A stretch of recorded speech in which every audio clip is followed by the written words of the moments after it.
Salamat sa Panginoon na lubos sa aking nag-aalala. Mabigat man ang pagsubok, siya pa rin ang papatunay na mali dapat itang at huwag magpapadala sa masamang ihiplo na mali mo na ginagawa. Manalig ka sa Diyos Ama, hindi ka niya pababaya.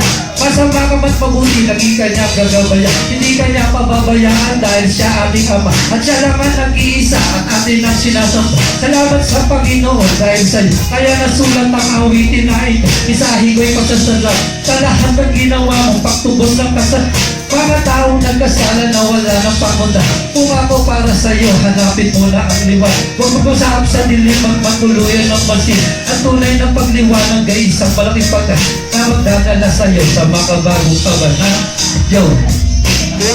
Salamat sa lahat ng problema siya ang nagbigay sa akin ng magandang buhay. Patuloy siya sa akin nagmamahal kahit na ako'y nagkakasala.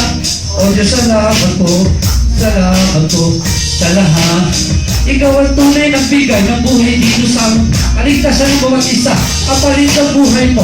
Di mo inisip kasalanan ginawa namin sa'yo. Pagkus ka na iyong niyakap ng bukal sa puso. Kaya salamat. Ayan ang gusto ipahatid sa ating Panginoon. Sa lain mo rin mabatid na meron tayong Ama at walang iba kundi si lubos sa ating umaalalay kahit makasalanan. Kaya tagapin mo lang ang hamon na kanyang ibinig. Dahil hindi siya papayag tuhod mo ay mo.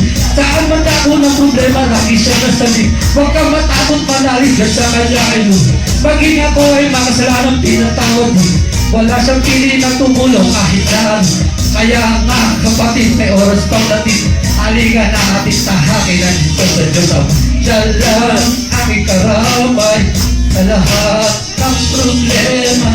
Siya ang nagpunta ng magandang buhay. Patuloy siya sa atin nagmamahal kahit na ako'y nagkakasala.